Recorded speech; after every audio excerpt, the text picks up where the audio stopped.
Today I am bringing you a highly requested video, which is how do I get internet on the road? How does anyone living this lifestyle get internet on the road? Whether or not you're a full-time nomad or just traveling or on a road trip, what are you going to do about internet? Here are my top 3 ways that I have gotten internet whilst living in the camper.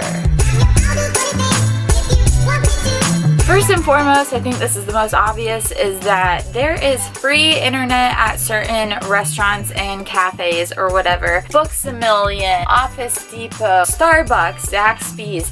There are a ton of places that offer free Wi-Fi, McDonald's even, if you go to their stores. So you can go in, hang out, grab yourself a cup of coffee, log into their Wi-Fi and use it for as long as you want.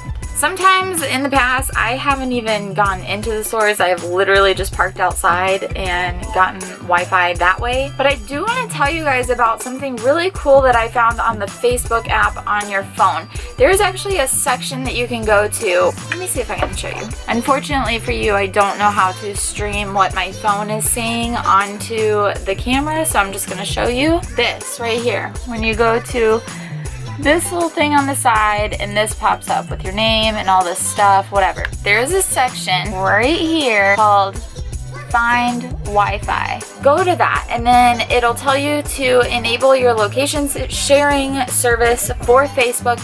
Do it, and when you do that, a little map will pop up and it'll show exactly where you are, and then it'll put little red dots where all the free Wi-Fi is in the area that you are currently in.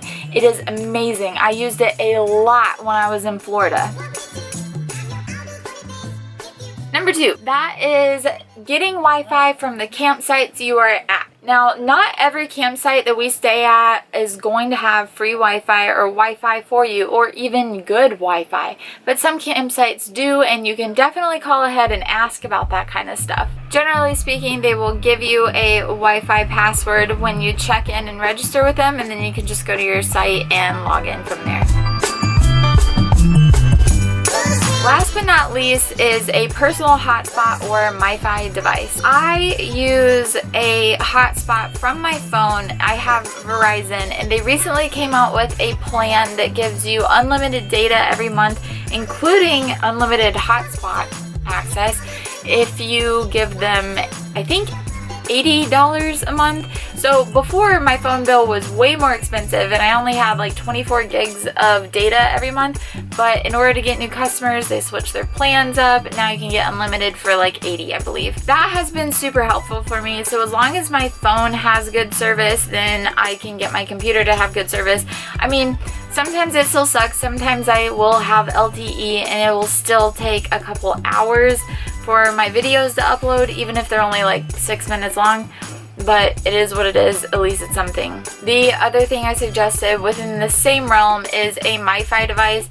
Dylan uses one. He got his from Verizon as well. I think it's a little bit more expensive than just using your phone as a hotspot, but it's also unlimited data. It looks like a little box like this big, and it's strictly for Wi-Fi usage. You cannot use it for anything else. Again, that thing runs off of the service that Verizon has in the area, so as long as there's a tower, you should be good to go. And there you have it. Those are my top 3 ways for you to get internet while you are living on the road or just traveling on the road. I have used all 3 of those methods since I have lived in this camper, and it's just about what your needs are and what your means are. So if you don't have the means to get yourself a Wi-Fi box or whatever, which I didn't have the means to pay extra for that every month, I was just going to different restaurants and stuff in Florida, and especially like bookstores. I went to a lot of bookstores. But now that Verizon came out with this plan that's only $80 a month for unlimited Wi-Fi, including everything on your phone,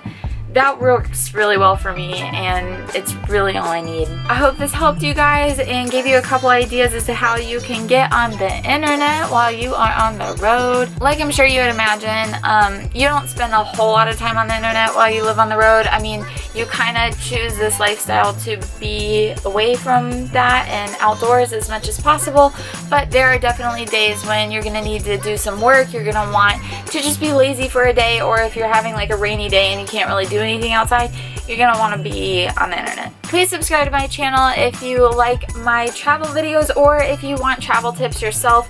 I do try to put out 2 videos a week, generally speaking. One of my travel vlogs and one as some nomad tips for you guys. One more thing I do want to give a shout out to is Jamie, Leo, and Leonard for becoming my newest patrons. I get so stoked on that every single time. I try to give everybody a shout out that becomes a patron of mine, and you know, the thing is, I don't even care how much you donate. Just the fact that you are showing support like that means the world to me. As a lot of you guys know, I do have a job as a virtual assistant on the road here, but it does not always mean that I have consistent work. Basically, I'm just called upon whenever someone needs me. Anyway, I hope you guys have a beautiful day, and I will see you in the next one.